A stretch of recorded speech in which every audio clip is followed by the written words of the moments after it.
So greetings in the Lord Jesus Christ sa mga taga Cebu kag taga Bantayan ug sa tanan nga mga bisita sa amon pag-celebrate sa ikapito nga founding anniversary sa House of Christian Fellowship. So maayong adlaw kaninyong tanan. Ako di ay si Pastora Ren nga sama ni Apostol Pablo gitugyanan sa Ginoo sa pagdumala sa sining simbahan sukad nga natukod kini katong October 1, 2016.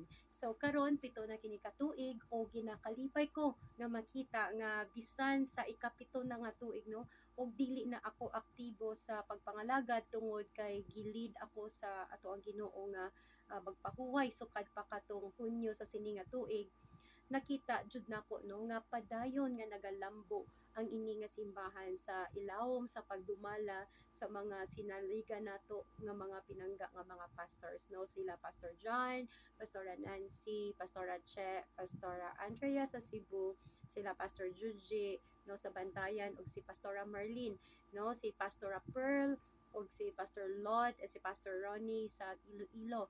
So kung may naamang ko nakalimtan no, patawara ko ninyo kay man medyo nagaedad na si Pastor Ren. O medyo dugay na sad ko nga wala maayo communication sa daghan sa inyo ha, pero usara ang maingon ako no, praise God sa mga kinabuhi ninyo nga sa pikas sa tanan nga mga pagsuway, sa pikas sa tanan nga mga pag-antos, paglutos, tanan nga kasakit ug pagpangabudlay sa ginatawag nga ministry no sa pagpangalagad sa Ginoo. Wala gayud kamo ni hunong sa pagpangalagad. So padayon ka mo nga nagaporsige, nagapaningkamot bisan pa kung kaisa murag kita na ang talabangan no. So dili gayud madali ang pagpangalagad o pagdala sa usa ka simbahan. Pero tungod kay naghigugma man kita sa Ginoo sa tabang sang Espiritu Santo, nakaya ug makaya ra gyud ang tanan. Amen. So kung walay dili mabuhat basta naa ang balaan nga espiritu sa Dios. Pero karon no, ang ato ang pulong grabe ka alive no, grabe ka buhi sa pulong sa Dios kay diri sa pulong si Pablo nangumusta ni Tito no, ni Titus no. So iya ingon, ako si Pablo nga alagad sa Dios ug apostol ni Hesukristo, nangumusta ako kanimo Tito nga giisip kong akong anak tungod kay ikaw nagatuo man kang Kristo sama kanako no, hinaot nga modawat mo ang grasya o kalinaw gikan sa Dios nga Amahan o kang Kristo Jesus nga atong manluluwas. So mausad no ang akong pangutana no, sukad nga katong ni hawa ko sa Bantayan no, ni uli ko sa Iloilo o mausad sa Cebu no, ini paghuman sa revival conference katong August no. So mausad ang akong pangutana ninyo karon nga nahabilin diha no. Kumusta ka mo? No? Kumusta naman mo diha no? Okay pa ba? Kaya pa ba o kaya na no? Hinaot nga madawat ninyo ang grasya ug labi na ang kalinaw na gikan sa Dios kaysa pagkatinuod no, ang pagpangalagad dili madali nga maangkon no, nga sa pagpangalagad dili madali maangkon ang ginatawag nato nga kalinaw no, especially kung may mga problema nga gina-troubleshoot sa atong mga miyembro, sa atong mga igsuon no. Kung sa imo nagadagan para mangayo og tabang og advice no, kung sa ato kaugalingon no, naaman unta kita kalinaw. Pero kung problema na gani ang miyembro, problema na gani atong mga igsuon, dili gayud mahimo nga dili sad ka problema no. Mauusahay na kaingon sad ko sa akong kaugalingon no, murag okay ma ako ang life no, okay jud kaayo akong life kung ako ra kay naa man ko'y trabaho, na ako'y negosyo no, dili man siya dako jud pero makabuhi kayud pamilya og makahatag sa maayong kahimtang sa ako and nindot sad ako ang love life no, wala ko'y problema sa akong love life, mao gani nga kaslunon sad kuso no. So kung ako hunahunahon, peaceful man jud unta akong kinabuhi ba. Pero diha sa akong pagpangalagad na feel na ko nga murag kog nanganak gani daghan maayo no. So wala ko kaagi panganak pero daghan ko gigastusan, daghan ko ginabadlong, daghan ko gina-advise no. Sakto ra ni na magkaanak ko kay makamaon ako unsaon ni sila. But I know nga mas daghan pa jud ang mga kasakit sa bilang isa ka ginikanan. So dili jud basta-basta no ang mga kaagi sa pagdala sa usa ka simbahan. So diha jud nimo makatunan ang daghang mga bagay dili lang sa espiritual kung dili sa kinabuhi mismo, no? Kung naa ka sa ministry, gustuhon man nimo nga ah, naa kay kalinaw, no? Gustuhon man nimo nga naa kay kalinaw, kahibaw ka nga ah, murag lisod-lisod jud na, no? Makatunan jud nimo nga bisan unsa sa kagubot sa imong palibot, kung nakahibaw ka nga kauban nimo ang Ginoo, no, sa sulod sa imong kasing-kasing naa gayud kalinaw. So kahibaw ka na unsa man kalisod ang sitwasyon, unsa man kadako ang mga pagsuway, no, basta padayon kita nga nagapagiya sa balaang espiritu o nagsunod kita sa kabubuton sa Ginoo, ang tanan mahanay ra gyud, no? Ang tanan makay-o ra gyud, ang tanan na ay maayo nga padulungan. Kay kung akon man gani balikan ang history sa sini nga simbahan, no, nagsugod kami sa akong balay sa Iloilo nga naaray 8 ka miyembro, no. It was just a house church, a very small one. So grabe kayod ang struggle kay pioneering church ang HOCF at that time, og ako kay wala gayud sing alamag sa pagpadagan sa usa ka simbahan, no. Pero glory to God sa leading sa Holy Spirit na figure out ra jud namo ang tanan. O katong October of 2018, right after the second anniversary of the House of Christian Fellowship, no, gipadala ako sa Ginoo sa Cebu, o gi-connect niya ako sa family nila ni Pastor John, o natabuan man nga established ang ilahang family sa Bantayan, mao nga nagkahigayon nga nakabuhat kita og ministry dito, o dungan nga nitubo ang ministry sa Cebu o sa Bantayan bisan pa sa pikas sang nig-agi nga pandemya, no, murag siya twin ministries nga sabay nga nitubo og nilambo. So kung aton lang jud pamatian ang ako giistorya, kay murag madali ra, no, ang tanan, pero ang tinuod luha, sit-on, usahan na pay laway nga sagol, no, kakapoy, kwarta, panahon ang gi-invest para mabuhat kining tanan.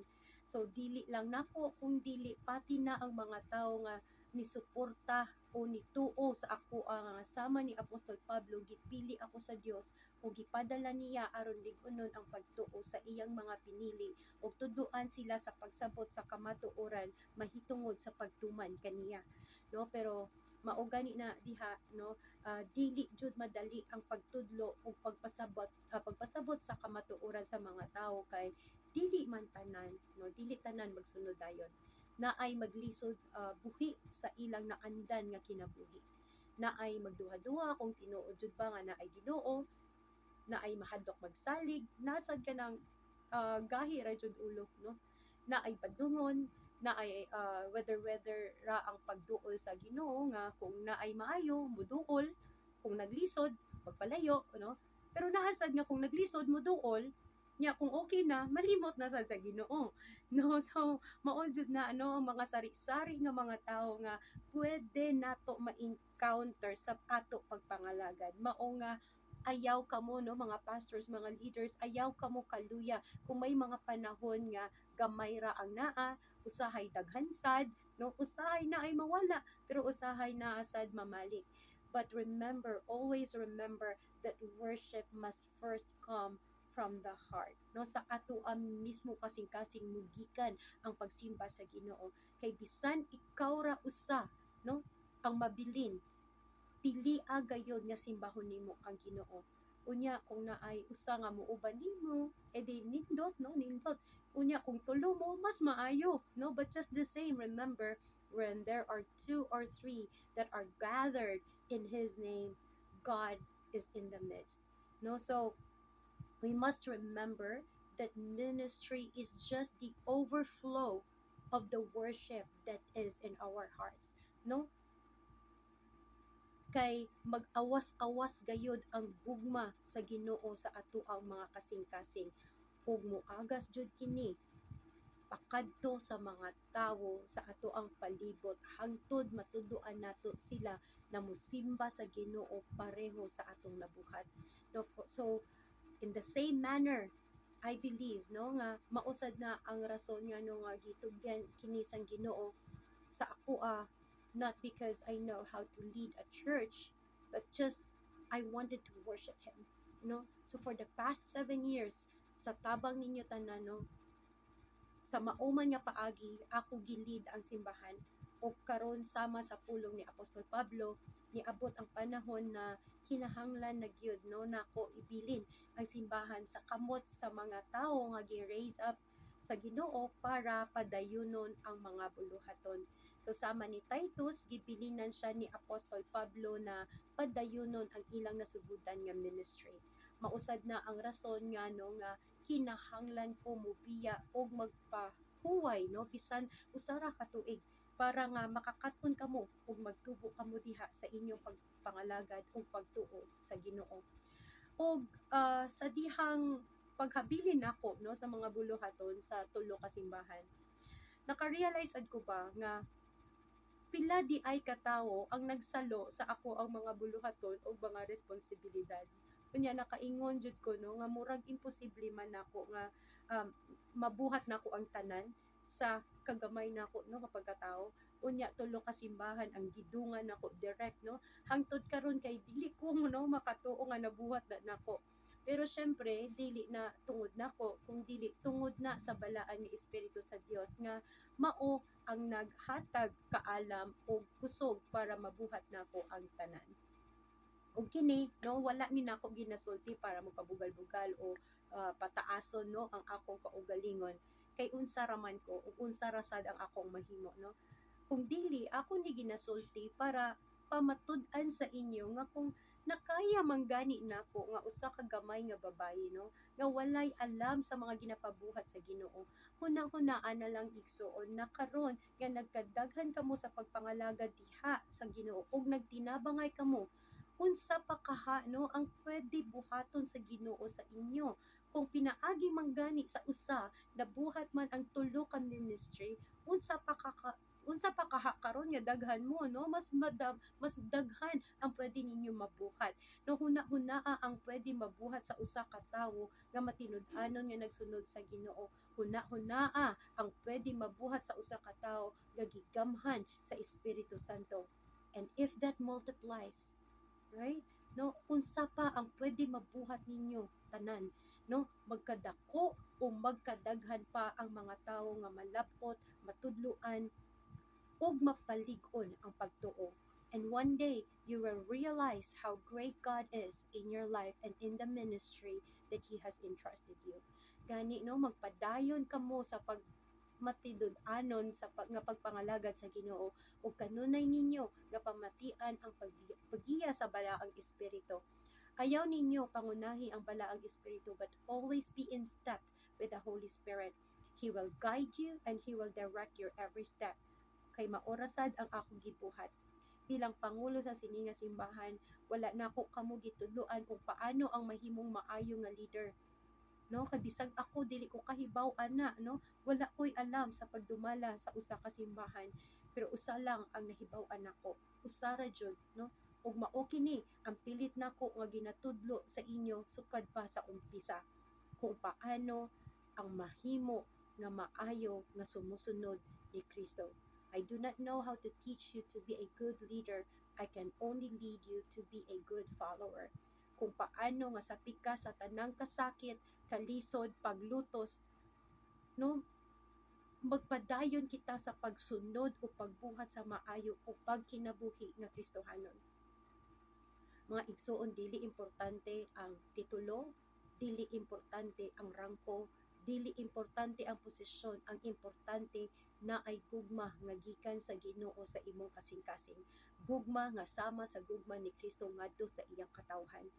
Gani sa inyo pagpangalagad, ayaw pairala ang inyong mga emosyon kay ang emosyon gabag-o og nagalipas. Kung dili kupti ang saad sa Ginoo sa iyang mga pulong kay iyang saad wala nagabag-o. No, bisan pa magtanom kamo nga nagahilak tungod kay lisod kaayo, tuohi nga magaani gayud kamo nga naay kalipay. Pataasa ang inyo nga pagsabot pero ayaw kamo kahadlok sa pagbadlong sa sayop. Kay ang tinuod nga nagahigugma dili malipay sa kadautan kung dili nagakalipay siya sa kamatuoran. Daghan nga beses no nga para sa uban masakit ang atoa ginasulti. Daghan sad nga mga beses nga manluod ang uban sa atoa kung dili nato sila pagtugtan o labanan sa ilang mga gusto nga dili matarong, pero ang pagdisiplina simbolo sa tinuod nga paghigugma. Maubitaw na daghan no, feeling ko lang no, daghan ang wala gimingaw na ko kay dili man ganahan nga kung naa si Pasren mabadlongan no ug nakahibaw jud na sila na sama sa tugon ni Pablo kay Titus no, rebuke them sharply para magkat-on no. Unya ang uban dili man gyud ganahan nga mo rebuke no, pero bisan pa ing-ani no, makaingon kita na wala kita nagkulang sa pagpahanumdom, wala kita nagkulang sa pagbadlong, wala kita nagkulang sa pagdisiplina, kay tanan nga ni tanda sa tinuod nga nagahigugma, kay dili kita ganahan nga atong isig katawo magbuhat sang sala. Ug sa imong pagtulog naasad kay kalinaw sa imong kasing-kasing ug una-una kay nakahibaw ka nga gibuhat nimo ang imong parte, gibuhat nimo ang imong responsibilidad bilang Kristohanon ug makaingon ka no, nabuhat na nako ang tanan Lord no, ikaw na ang bahala sa uban. For when our capacity as human ends, God is just beginning. Gani, itugyan nato ang tanan ni sa iyaha kung dili nato masarangan. Ug sa mausag nga paagi, kamuman ako gitugyan sa Ginoo. Nagasalig ug nagatuo ako nga masarangan rin ninyo ang tanan sa tabang sa balaang espiritu nga mauman ang nagiya sa ako sa panahon nga ako pa ang nagdumala sa inyo. If God did it with me, I'm 100% sure that He can do it more with you. Kung ibuot sa Ginoo, makabisita ako ninyo bago pa ako ipadala sa Ginoo sa ako bag-o nga mission, as the Lord has opened the doors for me internationally sa makausap pa no, magkita-kita kita ug uban nga magkalipay sa presensya sa Ginoo. Sa karon, padayon kamo nga magkinasadya sa pagselebrar sa ato nga pagkita-kita sa sini nga simbahan ug aton pasalamatan ang Ginoo sa tanan niyang kamaayo sa sulod sa 7 ka tuig nga kita nagkauban. Salamat sa tanan nga nagsuporta, salamat sa tanan nga nagsalig ug nagtuo sa House of Christian Fellowship. May the good Lord bless and keep you until we meet again. So once again, this is Pastor Ren, and I want to say happy anniversary, House of Christian Fellowship.